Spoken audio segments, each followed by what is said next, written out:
देखिएगा यजुर्वेद 40वें अध्याय, यजुर्वेद अध्याय 40 श्लोक नंबर 1 में संस्कृत देखिए पहले, इस दास के द्वारा टीका है ये।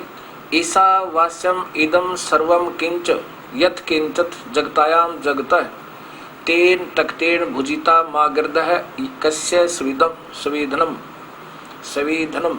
देखो, ईशा माने दुर्गा, वास्यम सर्वव्यापक परमात्मा का, इदम माने यह, सर्वम माने सारा, जगतायाम माने सारा उस काल जगत का, इस यहाँ के जगत का स्वामी, जगत यानी सारा जगत, ईसा और इस काल के द्वारा ये सब यत माने यातना दिया जाता है, तेन माने उस, तक तेन माने त्यागे हुए, ईसा वास्यम इदम सर्वम यत किंच जगतायाम जगत तेन तक्तेन भुजिथा मागर्द कश्य स्विधनम। अब देखो, इस काल, इस जगतायाम, इस काल के द्वारा और इस दुर्गा के द्वारा ये सारा संसार जो इसके अंदर सताया जा रहा है, किसके, कौन सा, वास्यम तक्तेन, वास्यम माने सर्वशक्तिमान सर्वव्यापक परमात्मा के, ये देखो वास्याम सर्वव्यापक परमात्मा का, तक्तेन माने त्यागा हुआ, क्योंकि उन्हें रिजेक्ट किया हुआ हमारे को, इदम माने यह, सर्वम माने सारा, जगत माने चर संसार, ईसा दुर्गा प्रकृति, वह जगतायाम माने काल परमात्मा के द्वारा सर्व प्राणी चर प्राणी मात्र, वजीथा खाने वाली परंपरा से काल 1 लाख जीवों को खाता है, काल ब्रह्म सापवश 1 लाख मानव शरीरधारी प्राणियों के सूक्ष्म शरीर को काल के निवास स्थान पर तपत शिला पर गर्म करके पिंगला करके निकले मैल को खाता है, तथा कर्माधार पर अन्य 84 लाख योनियों में परेशान करता है। से यत माने दुखी है, तेन माने उस, किंच माने जैसे ढाक व पलाश के पेड़ में, अर्थात फूल तो बड़ी अलग हैं, अर्थात ये समझो अस्थायी अक्षणिक जाने वाली, कति अपनी है नहीं, कस्य माने अस्थायी जाने वाली, धनम माने संपत्ति का, अर्थात ये अपनी है नहीं, धोखा दे रखा है। ओहो मागरद, उसका किसी भी काल लोक के धन की बिल्कुल इच्छा ना करे, ये परमात्मा का त्यागा हुआ ये सारा लोक 21 ब्रह्मांड है। ईसा का अर्थ, क्योंकि ये मैंने शब्दकोश भी ला रखा है, 4-5 ला रखे हैं, उनमें से एक सिलेक्ट किया जिसमें सभी सही मिलते जुलते और उनसे अधिक भी मिले। ये है श्री हिंदी संस्कृत कोश वामन शिवराम आपटे के द्वारा। अब इसी में प्रश्न नंबर, ये देखो, वास्यम ये है ईस, ये तो ईस के श्लोक यहाँ अर्थ दिए इन्होंने, फिर ईसा, ये ईस के साथ ये ईसा, इसका अर्थ होता है दुर्गा, बस, और कोई अर्थ नहीं इसका। धनाढ़ महिला ऐश्वर्यवान, ये दुर्गा। ईसा और वास्यम, वास्यम माने सर्वशक्तिमान परमात्मा का, वो सर्वव्यापक परमात्मा के द्वारा रिजेक्टेड, तख्तेन त्यागा हुआ, ये सारे 21 ब्रह्मांड के जितना भी सामान है और जितने भी ये जीव से ईसा दुर्गा के द्वारा, प्रकृति द्वारा और साथ में इस काल के द्वारा ये दुखी किए जा रहे हैं। और कहते हैं इस रिजेक्टेड कैसे दुखी किए जा रहे हैं, बुझीथा खाने वाली परंपरा से दुखी किए जा रहे हैं। बताइए नादान संत के समझे इस गुड रहस्य को, उसको भी परमात्मा की रजा बिना। अब इसमें ज्यादा ना बता के मैं सिर्फ इतना बताना चाहूंगा, वैसे तो आपके सामने आएगा, फिर पढ़ना जानते हैं। अब इसमें शंका समाधान चल रहा है, ये समय समय पर रह रहकर हर पॉइंट का आपका निर्णय देना पड़ेगा, तब जाके आप बात समझ में आओगी। अब इस 40वें अध्याय में ये भी लिखा है कि इस मार्ग के लिए उस पूर्ण परमात्मा का जो और भगवान है उसके मार्ग को, वो है कौन, इसी 40वें अध्याय के 8वें श्लोक में लिखा है, वो कबीर परमात्मा है। उसको किसी उस जानकार टिकाऊ ज्ञान वाले तो बूझ ले, तुम तो डगमग ज्ञान वाले हो, उसको किसी धीराणाम किसी टिकाऊ ज्ञान वाले तो पूछो जिसने पूर्ण ज्ञान है, फिर वो बताओगा। फिर ऐसे करो। ऐसे गीता जी के चौथे अध्याय का 34वां श्लोक है कि उन तत्वदर्शी संतों ने ढूंढ ले अर्जुन, और फिर जैसे वो बताएं वैसे कर, उनको दंडवत प्रणाम करे, उनको निष्कपट भाव तो सेवा करे। फिर सरलता पूर्वक प्रश्न करने से वह तत्वदर्शी संत तुझे उपदेश करेंगे, उस सतमार्ग परमात्मा का बताओगे। वहाँ भगवान नहीं कहता कि आजा मैं बताऊं, नहीं, उन्होंने जो बताना था वो बता दिया कि मेरा सिमरण करे तो ओम नाम ते कर ले, मैं तेरे को स्वर्ग और महास्वर्ग दे सकता हूँ, जन्म मरण नहीं मिटेगा अपना। फिर 18वें अध्याय के 62वें श्लोक में लिखा कि उस परमात्मा की शरण में जा अर्जुन, और जिससे तो फिर शाश्वत स्थान, उस अविनाशी स्थान को प्राप्त हो जाएगा, तेरा फिर मरण नहीं होगा। उनके लिए उन संतों ने ढूंढ दिया। ऐसा ही ये यजुर्वेद बता रहा है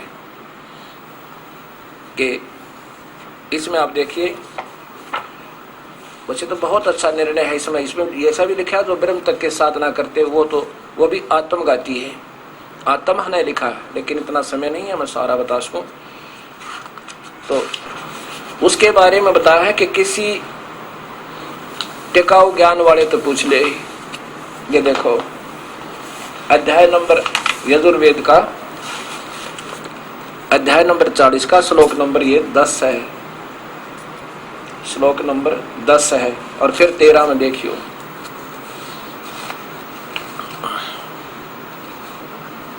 अध्याय नंबर 40 श्लोक नंबर 10, अन्यत एवं एव आहु संभावत संभावत अन्यत आहु असंभावत इति इत श्रु धीराणाम ये न तत्व विचक्षरे। क्या अर्थ बनता है कि परमात्मा के बारे में सामान्यतः निराकार अर्थात कभी न जन्मने वाला कहा कहते हैं, अनित्य दूसरे आकार में अर्थात जन्म लेकर आकार रूप में आने वाला आहु कहते हैं। ये जो धीराणाम इसके बारे में तो टिकाऊ ज्ञान वाले ही बता सकते हैं, उनसे पूछो, उनसे मिलो। ये देखो, अर्थात पूर्ण ज्ञानी सुरसुम अच्छी प्रकार सुनाते हैं, तथा माने उसको, इति माने इस प्रकार, एवं सही तौर पर, न माने वही समरूप अर्थात यथार्थ रूप में, विचक्षरे भिन्न भिन्न रूप से, यानी पूर्ण ज्ञान प्रत्यक्ष ज्ञान कराते हैं, उन ढूंढ ले वह बताएंगे। अब इसी प्रकार 13वें में ये देखो, ये 13वां श्लोक है, यहाँ देखिएगा, इस 40वें अध्याय का ये 13वां श्लोक है। अन्यत आहु विद्याया अन्यत आहु अविद्या इति सुश्रुम, ये 40वें अध्याय का 13वां श्लोक है। धीराणाम ते ये न तत् विचक्षरे, अन्यत मन सामान्यतः, विद्या मन अक्षर ज्ञान को विद्वान व्यक्ति ज्ञान कहते हैं,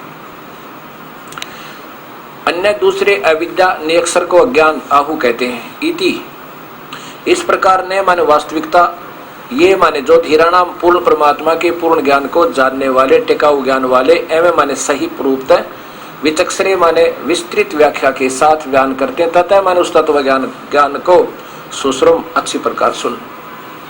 अब वो क्या बताते हैं, इसी में देखो 8वां श्लोक, कि वो परमात्मा कबीर साहब है जिसकी सबने तलाश है।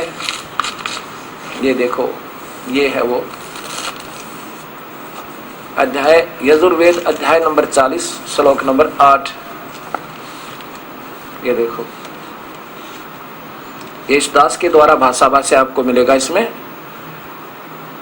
परिभाषा प्रभु की। ये देखना, स प्रि आगात शुक्रम अकायम अवर्णम असनाविरम शुद्धम अपाप अबिंदम कबीर मनीषी। ये देखो, यहाँ भी लिखा है कबीर मनीषी, वो कबीर परमात्मा है जिनकी विद्वानों को हृदय से चाहने वाले व्यक्तियों की तलाश है, को तलाश है। कबीर मनीषी परिभु, परिभु माने सर्व मनोकामना पूर्ण करने वाला, स्वयंभू स्वयं उत्पन्न होने वाला, वो कभी माँ से जन्म नहीं लेता, यथा तथत्य सही अर्थों में, वास्तव में, अर्थान वास्तविकता के साथ, व्यवधाता वास्तव में जो विधाता, सबका रचने वाला, शाश्वत, अविनाशी और आभ्यम समाभ्य। अब देखो, स माने वह है, प्रियागात माने पूर्ण रूप से अवर्णनीय, सर्वशक्तिमान, पूर्ण ब्रह्म। शुक्रम माने सत अर्थात शक्तिशाली, अधिक स्थायी है। ऐसनाविरम वो तेज पुंज का शरीर बनाकर आता है। ऐसनाविरम नाड़ी आदि के जोड़ से बने अकायम 5 तत्व के शरीर सहित। अवर्णम 4 वर्ण ब्राह्मण अक्षत्रिय वैश्य अक्षत्रिय शूद्र से रहित, भिन्न, शुद्धम पवित्र, अपाप निष्पाप, अविद्धम अछेद, कबीर, वह कबीर परमात्मा है। मनीषी जिसकी चाह सर्व प्राणियों को है, क्योंकि वह त्रिभु सर्व मनोकामना पूर्ण करने वाला, व्यवधाता नाना प्रकार के ब्रह्मांडों को रचने वाला, स्वयंभू स्वयं प्रगट होने वाला, यथा तथ्य जैसा कि प्रमाणित है, अर्थान माने वास्तव में, शाश्वत, ये है वो वास्तव में शाश्वत अविनाशी, शाश्वत यानी अविनाशी, ईभ्यम पूर्ण शक्ति से समृद्ध, समाभ्यम पूर्ण ब्रह्म के समान कांति युक्त, अर्थात पूर्ण परमात्मा के समान शोभा वाला, यानी वही पूर्ण परमात्मा, ये कबीर परमेश्वर है। ये देखो स्पष्ट है, वो कबीर परमेश्वर है, कबीर मनीषी, ये स्पष्ट लिखा कबीर है, वो कबीर परमात्मा है। ये नहीं देखा इन संतों ने। यजुर्वेद अध्याय नंबर 40 श्लोक नंबर 15, जो पहले आपने उन महापुरुषों का सरलार्थ सुना था, एक दास का भी सुनो। ये वही है, वायु अनिलम अमृतम अथ इदम भस्मानांतम शरीरम ओम कर्तम कर्तो समर कल्बे समर कर्तम समर। ओम नाम को, कर्तो माने काम करते करते, समर माने समरण करो, कल्बे विशेष कसक के साथ, समर माने समरण करें, कर्तम माने कर्म की वास्तविकता को जानकर की भक्ति के बिना मानव जीवन विफल है, इस प्रकार समर याद करें। इदम इस प्रकार भस्मांतम मृत्यु समय में स्थूल शरीर के नष्ट होने पर, अथ मान इसके बाद, वायुम अनिलम 12 प्राण सहित जीव का, शरीरम माने सूक्ष्म शरीर, अमृतम अमर हो जाता है, अर्थात लिंग शरीर बन जाता है, मुक्ति नहीं होती। शरीरम अनिलम ये वायु से 5 प्राणों से 12 प्राणों से बना हुआ, जैसे सुखदेव ऋषि का सूक्ष्म शरीर, यानी भगवान शिव की कथा सुनता है, उसमें कुछ शक्ति आ गई थी, उससे वो अमर, इतना अमर हो गया था कि वो सिद्धि आ गई, लेकिन फिर भी नाम समझना पड़े। आगे देखो 16वां देखो, इसी में ये है अग्नि, अग्नि माने परमेश्वर की, अनुवाद सुपथा सत भक्ति मार्ग पर राय माने चलने वालों की, अग्नि माने सर्वशक्तिमान परमेश्वर, परमेश्वर सर्व ऊर्जा स्रोत परमेश्वर, ने माने रक्षा करता है, जो विधिवत साधना करते हैं, जैसे ध्रुव ने भी की, प्रहलाद ने भी की, ओम के मतलब वेदों के आधार पर की, फिर भी उसका रक्षक कबीर परमेश्वर ही होता है। देव माने परमात्मा के, विश्वानी माने समस्त, यूनानी माने प्रत्यक्ष ज्ञान को जानने वाले, पूर्ण ज्ञानी। अब आगे है कि उस पूर्ण परमात्मा देवा पर पूर्ण परमात्मा के, विश्वानी माने समस्त, यूनानी माने प्रत्यक्ष ज्ञान को जानने वाले, विद्वान पूर्ण ज्ञानी, ये माने जो, ते माने वे, असमान माने हमसे से उक्तम माने कहते हैं। उस पूर्ण परमात्मा का जो ज्ञान हमें सही बताओगे, यह विधि वास्तविक पूजा, यह विधि वास्तविक पूजा का मार्ग, भूष्ठा अत्यंत नम विनम्र भाव से, विधेय माने पूजा करने से, अस्मत माने हम जीवों के, एन माने अपराध पाप कर्म, जोरणाम हवन कुंड की आहुति के दिए जल घी, जैसे घी जल जाता है ऐसे समाप्त हो जाते हैं, दुर्नाम माने विनाश हो जाते हैं। अब कितना स्पष्ट किया है, ओए होए, अब कितना स्पष्ट कर दिया इसमें 40वें अध्याय का 16वां श्लोक के सत भक्ति मार्ग पर चलने वालों की ऊर्जा, सर्व ऊर्जा स्रोत परमेश्वर रक्षा करता है।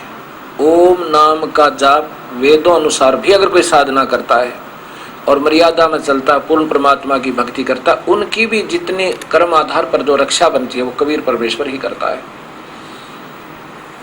क्योंकि गीता जी के 15वें अध्याय के 16-17 श्लोक में स्पष्ट है कि उत्तम पुरुष है तू अन्य है, वही परमात्मा कहलाता, वास्तव भगवान तो कोई और है, और वही तीनों लोकों में प्रवेश करके सबका धारण पोषण करता है। वही अविनाशी परमात्मा कर्म आधार पर हर जीव को सुख और उसका दुख दिलाता है। लेकिन जो उसकी साधना और पूर्ण ज्ञानी के साथ, पूर्ण ज्ञानी उस तत्व परम तत्व के जानने वाले के से लेकर करता है, उसका तो फिर पाप नष्ट हो जाते हैं। इन ब्रह्मा विष्णु महेश और ब्रह्म परब्रह्म की पूजा से पाप नष्ट नहीं हो सकते, कर्म का भोग मिलता रहता है। और इसमें यही बताया है कि सोपथा सत भक्ति मार्ग पर राय चलने वाले अग्नि माने सर्व ऊर्जा स्रोत परमेश्वर रक्षा करता है। इस पूरे अध्याय को प्रारंभ से पढ़ना शुरू करोगे जो पता चलेगा। आगे उसमें यही बताया है कि जो देवी देवताओं की पूजा 3 गुणों की और उनसे नीचे की करते हैं वो तो सीधे ही वो तो व्यर्थ है। और ओम नाम का जाप को ब्रह्म तक करते हैं वो आत्मघाती केवल स्वर्ग तक जाते हैं, वो भी आत्मघाती अधूरे लिखा है। और फिर आगे बताया कि जो सतमार्ग को बताने वाले संत हैं वो बताऊंगे उस पूर्ण परमात्मा के बारे में, ऐसे जो करता है। अब ओम नाम का जाप और पूर्ण संत से लेकर इन अधूरों से नहीं, जिनको स्वयं ज्ञान नहीं, कोई भी है, चाहे मैं हूं चाहे कोई हो, पूर्ण संत हो, उसी से ओम नाम का जाप लेकर अधिकारी से अगर कोई विधिवत साधना करता है उसके भी कर्म आधार पर रक्षा वो पूर्ण परमात्मा कबीर ही करता है। और फिर लिखा है कि देव परमात्मा के विश्वानी माने समस्त, यूनानी माने प्रत्यक्ष ज्ञान को जानने वाले, उस पूर्ण परमात्मा के तत्वदर्शी संत जो विद्वान पूर्ण ज्ञानी, ये जो ते माने वे, असमान माने हमसे, उक्तिम माने न्यारे न्यारे बताते हैं, विधिवत कहते हैं। क्या बताते हैं? वास्तविक पूजा मार्ग यम विधि भूष्ठाम प्रथ अत्यंत नम माने विनम्र भाव से विधेम पूजा करने से जो वो बताते हैं, जो पूर्ण ज्ञानी, फिर हम विनम्र भाव से आधीन्य से पूजन करने से अस्मात् माने हम जीवों के, एन माने अपराध, जुर्णाम यानी नष्ट हो जाते हैं। उस पूर्ण परमात्मा का, जैसे गीता जी के 17वें अध्याय के 23वें श्लोक में लिखा है कि उस परमात्मा का भजन तय, उस तीर मंत्र तो होगा, उनके पाप कट जाते हैं। और फिर वो क्या हो जाएगा? वो कति सोने के सा हो गया। हरमेन माने सोना। 16वें श्लोक में लिखा है कि सुपथा, जो पूर्ण जानकार संत बताएंगे, उनके आधार पर जो साधना करता वो सुपथा हुई। पथ माने वे ऑफ वर्शिप, पूजा की विधि, ढंग की, वास्तविक सुपथा, वास्तविक सत भक्ति मार्ग पर राय माने चलने वालों की, अग्नि माने सर्व ऊर्जा स्रोत रक्षा करता है। तो हो गया उनके कर्म जल, उनके सब पाप कर्म कट गए। अब उनको जो जिनके पाप कर्म कट गए, अब क्योंकि दोनों ही ब्रह्म और पूर्ण ब्रह्म की भक्ति का इसमें निर्णायक ज्ञान दिया गया पूरा का पूरा। ये 40वें अध्याय यजुर्वेद का 40वां अध्याय अंतिम अध्याय है और इसमें सारे के सारे यजुर्वेद का सार दे दिया। इसमें बता दिया कि ऊपर के जो विधिवत साधक, वैसे तो दोनों की वो परमात्मा रक्षा करता है और उनको दोनों को ही उनके कर्म आधार पर को स्वर्ग जाने वाले को स्वर्ग चला जाता है और उसकी जो विधिवत साधना करता है उस पूर्ण ज्ञानी ते समझ के और सत भक्ति करता है वो फिर उसके पाप कट जाते उस 3 मंत्र के जाप करने वाले के। फिर वो क्या हो गया? सोने के सा, यानी मैल रहित, खोट रहित जो सोना होता है, तो पाप रहित वो भक्त आत्मा। हिरमेन पात्रेण सतस्य अभिहितम मुखम, ये असौ आदित्य पुरुष से असौ अहम ओहम कम ब्रह्म। इसका क्या अर्थ बना है कि ऊपर के श्लोक में जो सोने के सा यानी शुद्ध आत्मा होगी और वो हो गया फिर पात्रेण, वो पात्र हो गया सतलोक जान का, वो योग्य हो गया, उसके सारे पाप कट गए। सीधा सा अर्थ बनता है अरिन महापुरुषों ने उड़जम पुड़जम ज्ञान को स्थानीय घटम सटम करके और सारा बिगाड़ दिया। अब देखो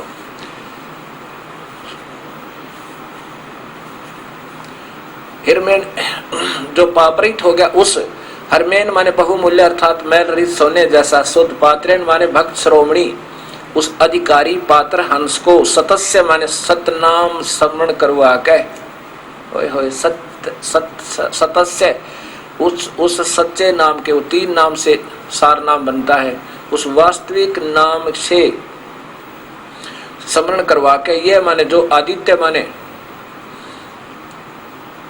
वह सूर्य की तरह अधिक तेजों में, यानी सब, क्योंकि यहाँ की तुलना तेज की सूर्य से की जाती है और इससे बड़ा कोई यहाँ स्रोत नहीं प्रकाश का।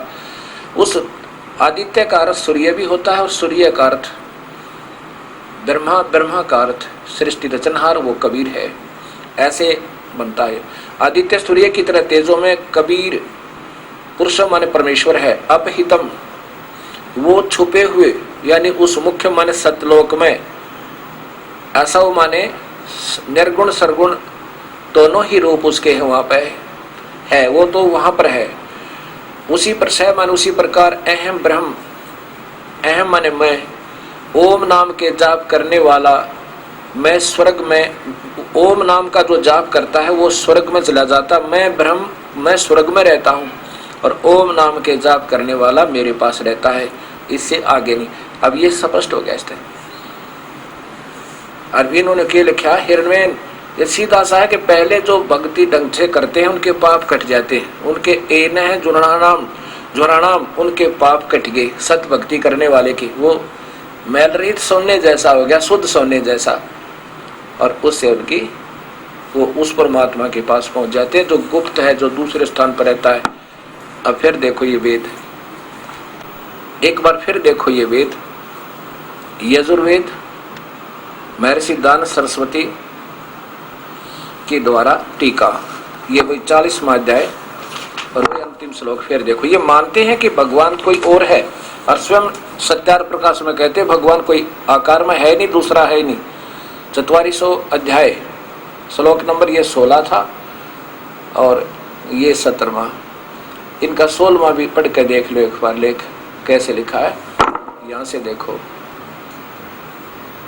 हे दिवस रूप, अग्नि प्रकाश रूप, करुणामय जगदीश्वर, जिसने हम लोग ते आपके लिए भूति पुष्ठा अधिकतर न मुक्तिम सत्कार करते हैं,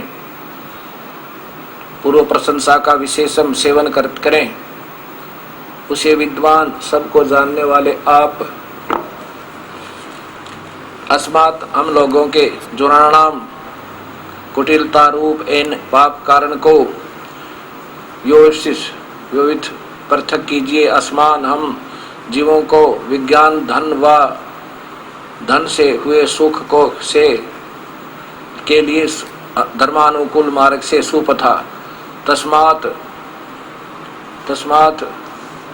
प्रशस्त लोक ज्ञान को युवानानी ने प्राप्त कीजिए। अब यहाँ देखो 17वें में फिर के बताया, ये सीधा सा था कि उसमें तो पाप कट गए सही भक्ति करने वाले के, और यहाँ पर ये 17वां देखो, ये अंतिम श्लोक है।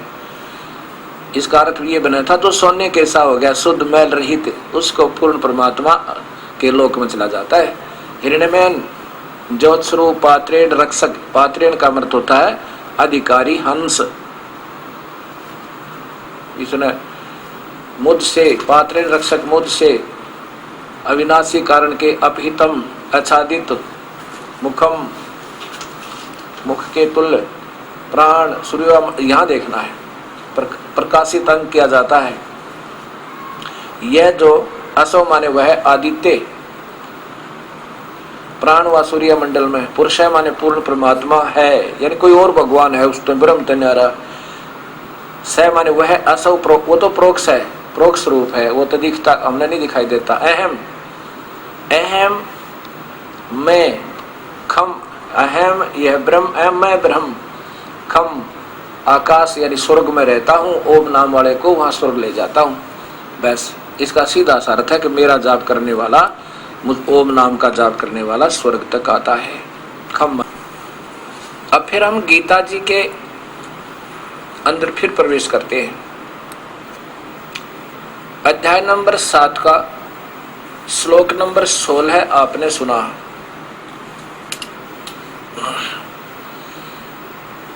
उसमें बताया कि जो 4 प्रकार के भक्त मुझे भजते हैं और जो ज्ञानी हैं वो आगे 17वें में लिखा है कि उनमें ज्ञानी जो है वो उत्तम है, उसको मैं प्रिय हूं, यानी वो ब्रह्म साधना करता है, नीचे की भक्ति नहीं करता, और मुझे वो प्यारा, क्योंकि वो कुछ तो यहाँ संकट से बचेगा, ज्यादा सताई होगा यहाँ से, 3 लोग की भक्ति से, 3 गुणों की भक्ति से ज्यादा। 18वें में फिर लिखा है, और यहाँ ये सोचने की बात है, इसमें कहा है कि ये सभी उद्धार, इसका अर्थ तो ये बना है, उद्धारा सर्व एवं एत ज्ञानी तु आत्मा एवं मे मतम। अर्थ तो इसका ये बनता है कि मेरे विचार में ये जो ज्ञानी आत्मा जिन्हें पता लग गया कि ओम नाम का जाप करें और नीचे का नहीं करें, वही उसी से पूर्ण लाभ होगा। ये वेदों में कमी छोड़ी, यही गीता में। महिमा तो पूर्ण परमात्मा की है और साथ में ब्रह्म और परब्रह्म की भी है, व्याख्या पूरी है, लेकिन वे ऑफ वर्शिप, पूजा की विधि केवल ब्रह्म तक की है, यह कमजोरी है। इसलिए काल भगवान ने, ब्रह्म भगवान ने कहा कि मेरी द्वारा दी गई परम गति भी अनुत्तम है, वो भी उत्तम नहीं है। मैं जो मेरी जो गति है, अर्थात जो मैं सुविधा दूंगा ब्रह्म लोक तक पहुंचा दूंगा, उसमें भी जीव अमर नहीं है, वो भी विनाश में आवेगा। ब्रह्म लोक तक भी विनाश में आते हैं। अब ब्रह्मलोक में विनाश में आते हैं, 8वें अध्याय के 16वें श्लोक में लिखा है कि ब्रह्मलोक तक सभी विनाश में आते हैं, ये पुनर्जन्म है, इनकी सब विनाश होता रहता है। ब्रह्म, जब एक ब्रह्मांड का ब्रह्म लोक नष्ट होता है, एक ब्रह्मांड में प्रलय कर देता है, ये काल स्वयं करता है, उसके बाद जो विधिवत साधक है कहते हैं मुझे प्राप्त, फिर विनाश में नहीं आते। इसके 2 कारण हैं। एक तो उसी में ब्रह्म लोक में पहुंचे हुए वो तो तीनों लोकों तक का विनाश होता तब नहीं वापस आते, और जब एक ब्रह्मांड का विनाश होता उनको दूसरे ब्रह्मांड में रख देता है। ओम नाम के जाप करने वाले वो भी अच्छे पूर्ण संत मार्कंडेय ऋषि जैसे जो 3 गुणों की भक्ति कभी सपने में भी ना की उन्होंने, वो उनको फिर दूसरे ब्रह्मांडों में रख देता है। फिर उनके कर्म पुण्य के बचे हुए होते उनके आधार पर फिर दोबारा पुनर्जन्म में उनके पूरे करके फिर आ जाते हैं पुनर्जन्म में। इसलिए कहता है कि वो है तो बेचारी उद्धार आत्मा, कौन? जिन्होंने वेदों अनुसार साधना की और सरदड़ की बाजी ला के अपने जीवन की भी परवाह नहीं की, अपना जीवन भी उनको दान कर दिया, भगवान के चरणों में समर्पित कर दिया, हजारों वर्षों तक साधना की, खाना पीना भी नहीं याद रखा, दाढ़ी बढ़ गई, शरीर कति जीर्ण शीर्ण हो गया, लेकिन परमात्मा ना मिला। क्योंकि ओम नाम के जाप तो भगवान नहीं मिल सकता, ये काल नहीं मिल सकता, केवल इसके द्वारा दी जाने वाली सुविधा प्राप्त कर सकता, जो ब्रह्मा विष्णु महेश के सुख से ज्यादा है, 1000 गुना ज्यादा है। अब इसी 11वें अध्याय के, गीता जी के 11वें अध्याय का आप स्वयं पढ़ो, 47 और 48 श्लोक, इसमें लिखा है कि मेरी प्राप्ति तो जो रूप मैंने तुझे दिखाया ये मेरा वास्तविक रूप है, और एक मेरा जो चतुर्भुज रूप तुझे दिखाया ये मैं ब्रह्मलोक में रहता हूं, वहां मैं काल रूप में और ऊपर 21वें ब्रह्मांड में महाकाल रूप में। अब ये दोनों रूप दिखाई दिए रहते हैं। इन दोनों ही रूपों के में से पहले वाला जो मेरा वास्तविक रूप काल रूप जो 21वें ब्रह्मांड में रहता है ये काल, वो भी ना वेदों में वर्णित विधि से, वेदों में वर्णित ओम नाम का जाप और यज्ञ और हवन आदि, इससे मैं नहीं मिल सकता। ये आपके सामने है।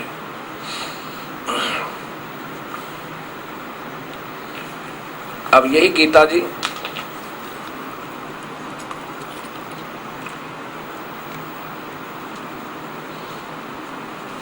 और ये अध्याय नंबर 11, अध्याय 11 48वां श्लोक है। हे अर्जुन, मनुष्य लोक में इस प्रकार विश्व रूप वाला मैं न वेदों में यज्ञों में के अध्ययन से, न दान से और न क्रियाओं से और न ही उग्र तपों से तेरे अतिरिक्त दूसरे द्वारा देखा जा सकता हूं। मैं किसी के, अर्थात श्लोक नंबर 47 में तो कहा है कि अर्जुन जो तूने मेरा रूप देखा ना, ये तेरे सिवा पहले किसी ने नहीं देखा, और ये मेरा वास्तविक रूप है। विष्णु पुराण में लिखा है कि विष्णु जी का एक रूप तो पुरुष है, लेकिन परम रूप उसका काल है। वो कौन से विष्णु का? उस महाविष्णु जो ब्रह्मलोक में रहता है। 48वें श्लोक में आपने पढ़ लिया 11 से 11वें अध्याय के, कि ये जो मेरा वास्तविक रूप है, ना वेदों वर्णित विधि से, वेदों में ओम नाम का जाप, यज्ञ हवन आदि से, और ना किसी क्रिया से, मेडिटेशन ध्यान मैं नहीं पा सकता। परमात्मा तो पा ही नहीं सकता, इससे और सुविधाएं हो जाती हैं। और फिर जब अर्जुन ने कहा कि भगवान आप अपना उसी रूप में आ जाओ, चतुर्भुज रूप में, फिर वो काल रूप अपना जो ब्रह्मलोक में ये 3 रूपों में रहता, महाब्रह्मा, महाविष्णु, महाशिव रूप में, उसमें भी बताया कि मैं ये किसी विधि से नहीं पा सकता, ना वेदों वर्णित विधि से, और ना ही किसी यज्ञ से, ना तप से, ना हवन से, ना दान से। अब फिर देखो श्रीमद् भगवत गीता, आचार्य सुधांशु जी महाराज के द्वारा टीका, ये स्वयं टीका करें अपनी कलम से गीता जी का, अध्याय नंबर 11 का और श्लोक नंबर 47। ये तो इसमें है कि तेरे सिवा किसी के द्वारा नहीं देखा जा सकता। अब देखो 48 में है, एक कुरुश्रेष्ठ अर्जुन, इस मनुष्य लोक में तेरे सिवा अन्य किसी भी व्यक्ति द्वारा मैंने तो वेदों के द्वारा, न यज्ञों द्वारा, न दान द्वारा, न कर्मकांड की क्रियाओं द्वारा, और न कठोर तपस्या द्वारा, ये देखो ही इस रूप में देखा जा सकता है। अर्थात परमात्मा तो किसी रूप में भी नहीं देखा जा सकता इन साधनाओं से, जो वेदों में वर्णित कठिन तपस्याओं, कठोर साधनाओं से कभी नहीं देखा जा सकता, कर्म कांड से, दान से, यज्ञ से, इससे तो केवल सुविधाएं मिलती हैं। अब देखो स्वयं ये आप ही अपनी जीवनी में क्या लिखते हैं। इन्हीं महात्मा आदरणीय सुधांशु जी द्वारा स्वर्ग की लहरें एक पुस्तक है, इसको देखें। श्री सुधांशु जी, नीचे लिखा है इनका शुभ नाम, और इसी के बैक में इनका जीवन की संक्षिप्त झलक, ज्यादा ना देखकर यहाँ देखो। पहले थे 7 वर्ष की आयु में थे, स्वयं भगवान में कुछ साधना करने लगे, गीत गात गाने, क्योंकि ये पुण्यात्मा थी पिछले जन्मों की, लेकिन टकरा की गलत गुरुओं का। देखो यहाँ 10 वर्ष की आयु में हठ योगी विरजानंद विजेंद्र मुनि का साथ, हठ योगी। फिर देखो हठ योगी यानी कठिन साधना करवाने वाला हठ योगी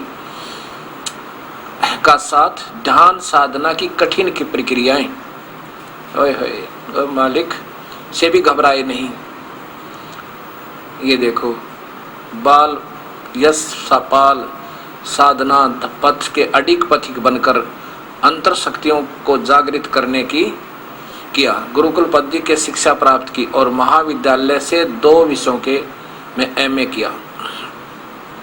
और फिर 22 वर्ष की आयु में हरिद्वार में दर्शनार्थ कहाँ गए, नंद किशोर जी का साथ, और बनखंडी साधु प्रकाशानंद से ज्ञान ध्यान सीखने का अवसर मिला। अब ये थी तो पुण्यात्मा। अब देखो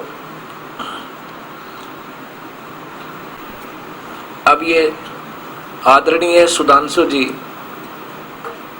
को तड़प थी प्रभु की, ये प्यारी आत्मा थी उस परमेश्वर की, पिछले जन्म जन्म की भक्ति की हुई।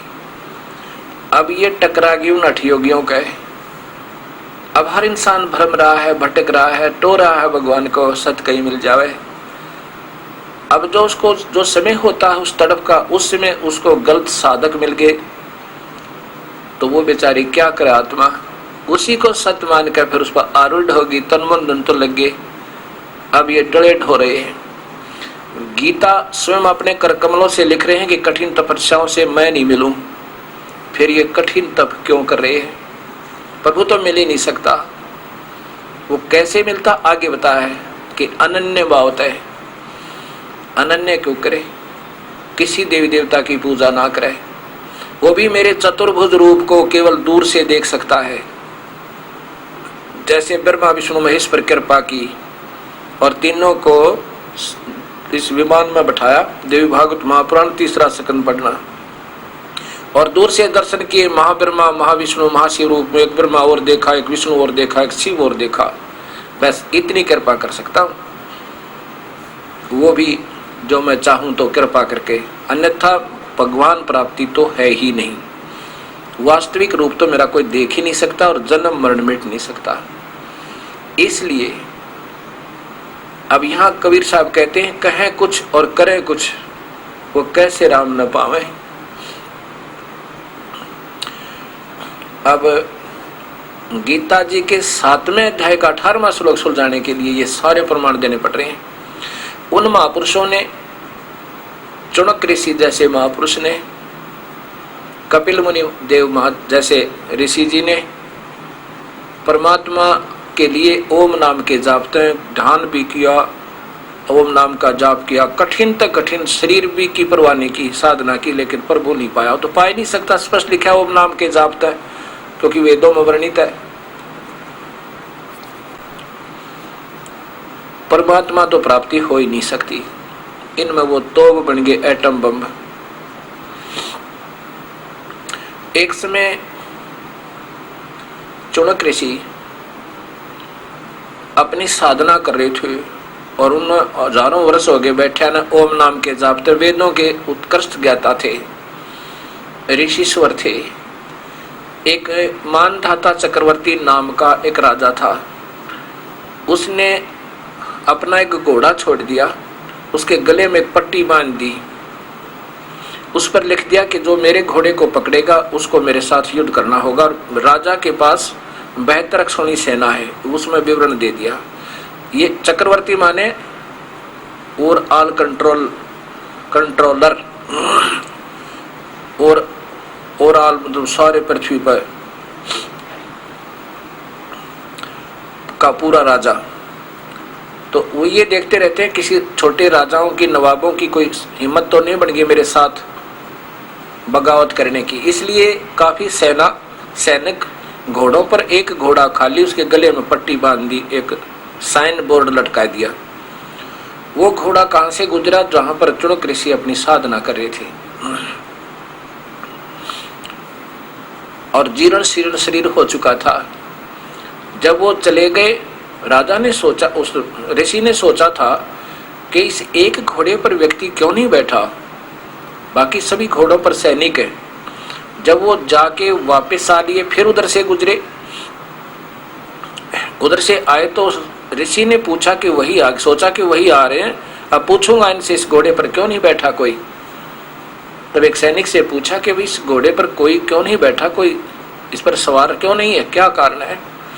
सैनिक ने बताया कि ये हमारे राजा, चक्रवर्ती राजा मानधाता जी का घोड़ा है। उन्होंने एक अश्वमेध यज्ञ की है और उसमें ये सब पृथ्वी पर घुमाना था, घुमा लाए, और जो इस घोड़े को पकड़ लेता उसको राजा के साथ युद्ध करना होता। तो ऋषि ने पूछा, चुनक ऋषि ने, क्या किसी ने नहीं पकड़ा? दूसरा सैनिक कहने लगा, कौन पकड़ सकता है, किसकी मां ने दूध पिलाया है, जिसके हमारे राजा के पास 72 अक्षौणी सेना है। अब बताओ, वो विद्वान पुरुष, वेदों के उत्कृष्ट ज्ञाता भी उस काल ने डगमग कर दी, वहां से रिमोट कर दिया, दबा दिया। ऋषि के मन में ऐसी प्रेरणा बढ़ दी, कहने लगा यदि कोई पकड़ ले तो कि है किसी में दम। ऋषि बोला कि यदि कोई पकड़ ले तो, सैनिक बोले किसमें दम है, हमारे राजा के घोड़े को पकड़ दे, उसकी सामत आई है क्या? ऋषि बोला भी मैंने पकड़ लिया और बांध दो इस मेरे वृक्ष के नीचे, मेरी कुटिया दो रहे। तो सैनिक बोले, अरे कंगाल, दाने तो तेरे पास खाने के को नहीं, और युद्ध तूने ओट लिया, लड़ाई मोल ले ली मानधाता चक्रवर्ती राजा के साथ, जिसकी 72 अक्षौणी सेना है। ओ कंगाल, क्यों तेरी सहमत आई है? ऋषि बोला, भाई ठीक है, मेरे भाग में ऐसा ही है। तब सैनिकों ने जाकर घोड़ा बांध दिया। पहले तो ऋषि की उसी कुटिया, जिसके वृक्ष के नीचे कुटिया थी, उसी वृक्ष के बांध दिया और जाके राजा को बता दिया, आपका घोड़ा एक चुनक ऋषि ने पकड़ दिया, आपका युद्ध ओट लिया। राजा ने 72 अक्षौणी की 4 टुकड़ी बनाई, 4 पार्ट बनाए। 18 अक्षौणी एक बार भेज दी ऋषि को मारने के लिए, 18 करोड़ सेना लगभग, ये दिखाने के लिए कि आज एक व्यक्ति की हिम्मत पड़ी है, कल दूसरे का सिर उठेगा और देखकर इतनी सेना को सबके दिल हल जाएंगे। वो 18 करोड़ सेना भेज दी। उधर ऋषि ने, वो वेदों के ज्ञाता ने, मर्मज्ञ ज्ञाता ने, वो नाम के जाप करने वाले ने, उस ज्ञानी पुरुष ने जो वेदों के अनुसार साधना की, सही वेदों को ढंग से पढ़कर जितनी उनके समझ में आई, उसने अपनी सारी उम्र की कमाई तय वह सिद्धि आ गई थी उससे, यानी कुछ अंश कमाई का, उससे 4 पुतली बना ली, 4 परमाणु बम बना दिए, एक छोड़ दिया, 18 अक्षौणी का विनाश कर दिया। अर्थात 4 पुतलियों से और 4 परमाणु बम्बों से 72 अक्षौणी सेना का विनाश कर दिया। अब यहां बताया है, गरीबदास जी कहते हैं 72 अक्षौणी खा गए वो चुनक ऋषि सुअर एक, दे धारे जोरा फिर ये सभी काल के बेख। ये मालिक 72 अक्षौणी खा गया वो चुनक ऋषि सुअर, यानी ऋषियों में सबसे श्रेष्ठ ऋषि, जिसको ज्ञानी माना जाता था, सबसे उत्तम ज्ञानी वेदों का, और वो 72 अक्षौणी को खा गया। बता, उस ऋषि के क्या सिर में दर्द हुआ था। राजाओं के काम राजा तक सीमित होते हैं, ऋषियों के काम ये पंगे पाड़ के थोड़े होते हैं, लेकिन वो काल वहां रिमोट लिए बैठा, वो टिकने नहीं देता इन्हें। अब गरीबदास जी कबीर परमात्मा की प्यारी आत्मा जान के सारे काल के जाल को बता रहे हैं कि 72 अक्षौणी खा गया वो चुनक ऋषि सुअर एक, दे धारे जोरा फिर ये सभी काल के बेख। ये मालिक है बंदी छोड़, ये दे धारे यानी शरीर में जिंदा मौत आने, ये ऋषि सिद्धियों से युक्त हो जाते हैं, प्रभु नहीं मिलता। और 72 अक्षौणी का विनाश कर दिया। अब चाहे कोई गोली तो मार दे और चाहे कोई सिद्धि तो मार दे, हत्या तो होगी। अब जितने उसने पुण्य किए थे, ओम नाम के जाप तो हजारों वर्ष साधना की, उसके आधार पर स्वर्ग भी मिलेगा, महास्वर्ग मिलेगा। और फिर ये पाप कर्म न्यारे लिख दिए 72 करोड़ के जीवन शाखा, ये फिर नरक में जाएगा, कभी कुत्ता बनेगा, कीड़े पड़ेंगे इसका जीव। इसलिए ये ब्रह्म साधना भी उत्तम नहीं, जिसमें जन्म मरण नहीं मिटता और 84 लाख छूटे को ना कर्म दंड कटे नहीं। इसलिए गीता जी के अभी 7वें अध्याय का 18वां श्लोक आप समझ सकते हो, नहीं तो ऐसे ही उलझा रहता ये ज्ञान। एक श्लोक को ढंग से सुलझाने के लिए इतना विवरण दिया जाएगा। अब फिर देखिए वही पवित्र गीता जी,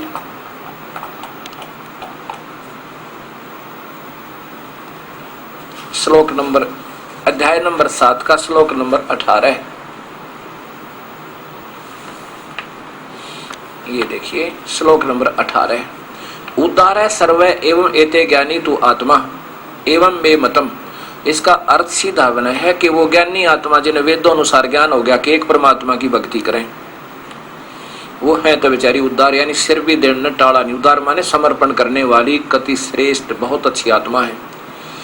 लेकिन ये मेरा विचार है। फिर आगे क्या लिखा है कि आस्तिता से ही वो बेचारी युक्त आत्मा एक प्रभु को पूर्ण मान के, मुझे ही पूर्ण मान के, माम माने मेरे ही, अनुत्तम माने मेरे पर आश्रित होकर, मेरे अनुत्तम गति, मेरी घटिया उपलब्धि में ही सीमित रहे। ये ब्रह्म की उपलब्धि है जो चुनक ऋषि ने पाई वेदों अनुसार। इसलिए इसका अनुत्तम शब्द लिखा, अनुत्तमाम। ये देखो, मामम एवं अनुत्तमाम गतिम। अभी सुधांशु जी की आपको और दिखाऊंगा, उन्होंने और चतुराई की है। इन्होंने अनुत्तम का अर्थ सर्वश्रेष्ठ लिखा। देखो कैसे सरलार्थ किया है। ये सभी उदार हैं परंतु ज्ञानी मेरा स्वरूप है ही है, मेरा मत है, क्योंकि वह मदद मन बुद्धि वाला ज्ञानी भक्त अति उत्तम। अब देखो अनुत्तम का अर्थ अति उत्तम कर दिया। अनुत्तमम अति उत्तम और सहयोग घटिया त घटिया, ऐसे लिखना था। गति माने गति स्वरूप मुझ में स्थित है। और यही फिर इसमें 24वें में फिर क्या लिखते हैं ये देखो, इसी अनुत्तम का अर्थ अनुत्तम ही लिख कर पीछा छुटवा लिया। 24वें श्लोक में अनुत्तमम का अनुत्तम ही लिख दिया। इन्होंने जितना आगे ये सोचे भी कहाँ तक अनर्थ करें, समझदार निकले। अब देखो, अब आपको सुधांशु जी की दिखाता हूँ गीता। अब देखिएगा, आदरणीय आचार्य सुधांशु जी द्वारा ये श्रीमद् भगवत गीता का टीका, ये अध्याय नंबर 7 और श्लोक नंबर 18 देखिए। उदारा से सर्वे एवं एतय ज्ञानी तव एवं त्वात्मेवं मे मतम आस्था आस्थितः स ही युक्ताम माम एवं अनुत्तमाम है, ये अनुत्तमाम गतिम। जैसे अभी आपको संधि छेद दिखाए थे महात्मा जय दयाल गोविंद का जी द्वारा, बिल्कुल सही किया संधि छेद इन्होंने वो भी गुप्त कर दिया कि कहीं भेद ना लग जा। ये तो सभी बहुत अच्छे हैं, ये तो सभी बहुत अच्छे हैं, परंतु ज्ञानी को तो मैं समझता हूँ कि वह मैं ही है, वह मैं ही है, क्योंकि पूरी तरह अपने आप को योग में लगाकर वह केवल मुझ में स्थित हो जाता है, जो कि मैं सर्वोच्च लक्ष्य हूँ। अनुत्तम का अर्थ लिख दिया सर्वोच्च। अब बताओ, अनुत्तम का अर्थ सर्वोच्च कति गोल कर दिया कि कोई नो भी ना समझ पाया अनुत्तम का मैंने क्या किया। अब फिर अब देखो 24 में 23 और ये 24, ये देखो इसमें फिर लिख दिया कि जो बुद्धिमान लोग हैं, जो मेरे अपरिवर्तनशील और सर्वोच्च उच्चतर, इस अतो अनुत्तम का यहाँ पर फिर सर्वोच्च उच्चतर भाव, ये अनुत्तम भाव होना चाहिए था। अनुत्तम का उच्चतर को नहीं जानते, वह मुझे जो कि अव्यक्त हूँ व्यक्त हुआ मानते हैं। देखो, अव्यक्त हूँ कि मैं निराकार हूँ, मुझे कृष्ण मान रहे हैं व्यक्त रूप में, क्योंकि कृष्ण तो सामने था, वो कह नहीं सकते कृष्ण जी कि मैं निराकार हूँ। अब ये 7वें के 24 में कितनी समझदारी की है इन्होंने, अनुत्तम का अर्थ उच्चतर कर दिया। ये उत्तम का अर्थ होता है उच्चतर, डिक्शनरी खोल के देखना आप। उत्तम का अर्थ है उच्चतर, उत्तम श्रेष्ठ, और उसमें से यूं छांट लिया कि कोई देखे ना सके, गोल मोल कर दिया। अब यहां देखो, ये कह रहा है कि मैं अव्यक्त हूं और मुझे व्यक्त हुआ मानते, अर्थात कृष्ण रूप में मान रहे हैं, मैं कृष्ण नहीं हूं। कौन कह रहा है? काल भगवान कह रहा है।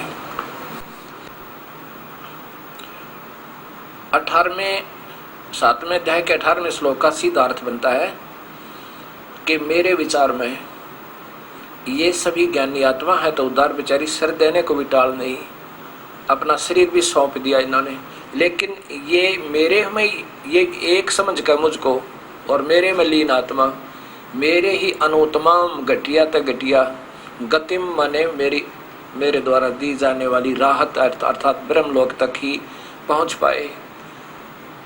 ये बेचारे न्योव्रत रही। अब आगे इसका भेद देते हैं कि सीधा अर्थ बनता है 7वें अध्याय का, फिर 19वां श्लोक देखिए, उसमें अर्थ है कि बहुनाम जन्मानाम अंते ज्ञानवान माम प्रपद्यते, मेरी भी भक्ति बहुत ही जन्म जन्मांतर के शुभ कर्मों के संग्रह हो जाने पर पुण्यात्मा ब्रह्म तक की साधना करते हैं। और वासुदेव सर्वमिति स महात्मा सुदुर्लभ।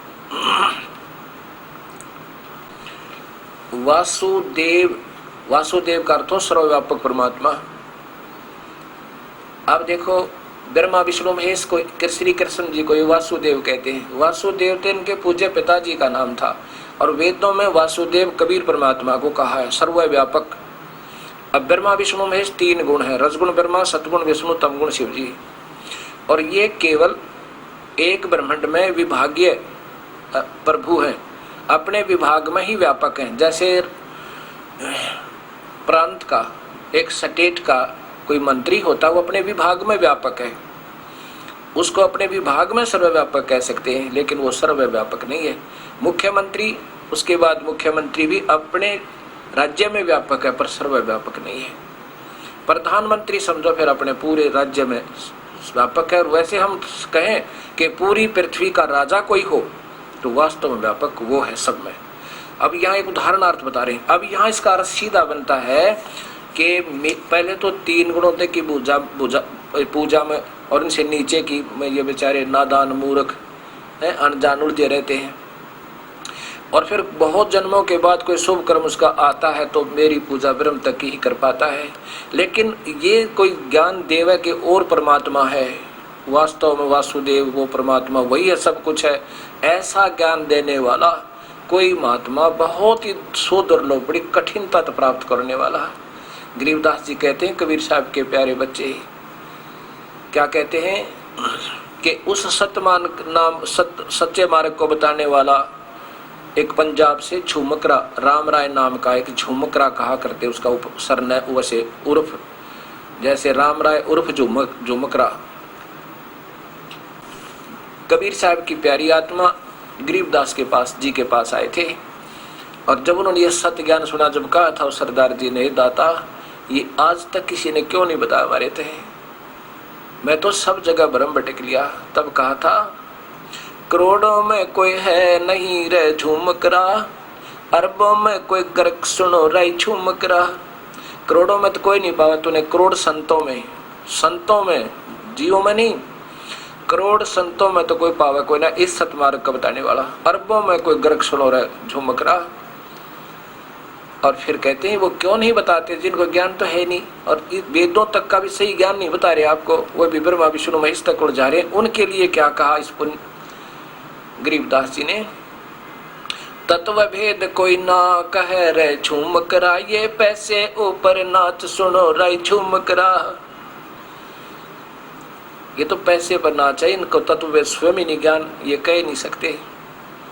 शुरू करते हैं ब्रह्म से ला छोड़ शिव जी पे, वो 3 लोक के भगवान पे, इसको अजर अमर बतावें। और हमारे शास्त्र बता रहे हैं, देवी भागवत महापुराण ये स्वयं स्वीकार करते हैं, हम तो जन्म और मरण के अंदर हैं, अमर नहीं है। बताओ, या कहते हैं तत्व भेद कोई ना कहे रे झुमकरा, ये पैसे ऊपर नाच सुनो रे झुमकरा। करोड़ों में कोई है नहीं रे झुमकरा, अरबों में कोई गर्क सुनो रे झुमकरा। ऐसा ही गीता बता रही है, कितना अनमोल शास्त्र। ये सुधांशु जी के करकमलों द्वारा ही भाषा भाष्य इसका देखिए, 19वां श्लोक है ये देखना अपने, ये तो अनजान है, इनको स्वयं नहीं मालूम के लिखना क्या नहीं। बहुनाम जन्मानाम अंते ज्ञानवान माम प्रपद्यते, ये ज्ञानी आत्मा बहुत जन्मों के पास कोई ऐसा ज्ञानवान होता है जो ये समझ ले ब्रह्मा विष्णु में इसकी पूजा नहीं करनी, ऊपर ब्रह्म तो शुरू करनी। वासुदेव है सर्वइति, वासुदेव सर्वम इति स महात्मा सुदुर्लभ है। जो ये जानता है, ये बता सकता है कि वासुदेव सर्व परमात्मा, सर्वव्यापक परमात्मा ही सब कुछ है, सर्वम है, यह जो बताने वाला स महात्मा सुदुर्लभ है। सीधा अर्थ बना, किसी विद्वान पुरुष ने दिखा लो। लेकिन ये तो गोल मोल करने यूँ करा, क्योंकि स्वयं ज्ञान नहीं, बेचारे बालक हैं, तो अनजान ही साधकों का टकरा के गीता कुछ कहे, वो करवा में कुछ हिंते, तो इनका दोष नहीं बेचारों का। अब गीता जी के 7वें अध्याय का अब 20वां श्लोक देखिए। ये गीता प्रेस गोरखपुर से प्रकाशित श्री जयदयाल गोविंदका जी द्वारा टीका, और ये इनका 20वां श्लोक देखो। 20वें श्लोक में है कि काम ही तय हर्त ज्ञाना। देखो हर्त ज्ञाना, अब ये कहाँ से प्रारंभ है कि जिनका ज्ञान हरा जा चुका है, किसके साथ, ये त्रिगुणमयी माया द्वारा। ये 15वां श्लोक से यहाँ से फिर आगे चल पड़ा, अपनी सारी कहानी बता के भगवान कि ये यहाँ से है। ये देखो अपहर्त ज्ञाना, कि वह माया के द्वारा जिनका ज्ञान हरा जा चुका, 3 गुणी माया, रजगुण ब्रह्मा, सतगुण विष्णु, तम गुण शिव जी द्वारा, और उनसे नीचे के देवताओं के द्वारा, तो वो दुष्कृत करने वाले, राक्षस स्वभाव के धारण करने वाले नीच व्यक्ति मुझे नहीं बचते। अब आगे, अब 20 में उसी का श्लोक, ये देखिए 20 में, ये 20 में देखिएगा, कामई। अब वहां आगे फिर वहीं से शुरू हो गया। अपनी तो बता दी उन्होंने, मेरी पूजा भी घनी अच्छी नहीं है, लेकिन उन अन्य देवता को पूजने वाले तो जमाए निर्भाग, उनका कितने ठिकाना को जा। ये स्पष्ट लिखा है अन्य देवता, ये इसका बिल्कुल साफ साफ लिखा है इन्होंने, कामय तय तय अर्थ ज्ञाना। अब अन्य देवताओं की पूजा करने वालों के उन्हीं के द्वारा मिलने वाले लाभ, अन्य देवता ब्रह्म से नीचे सब अन्य देवता माने हैं इसमें, वो ब्रह्म में, ब्रह्मा विष्णु महेश तीनों गुण और उससे नीचे के, उनके द्वारा जिनका ज्ञान हरा जा चुका है वो अन्य देवता, उनके द्वारा स्वभाव से सथित नियत किए हुए उनको वो लाभ प्राप्त कर, जैसे उन भोगों की कामना करने वाले जिनका ज्ञान हरा जा चुका, हर्त ज्ञाना, अपने स्वभाव से ही वो बुद्धिहीन उन देवी देवता और ब्रह्मा विष्णु महेश तक अन्य देवता की पूजते हैं। अब देखो, अब चतुर्थता देखो सुधांशु जी की, इन्होंने अन्य देवता को छुपा दिया। ये देखिएगा आचार्य सुधांशु जी द्वारा टीका,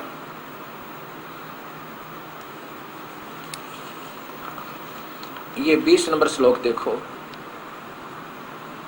ये 20 नंबर, ये सीधा है, कामई तेते हर्त ज्ञाना परपदंते अन्य देवता।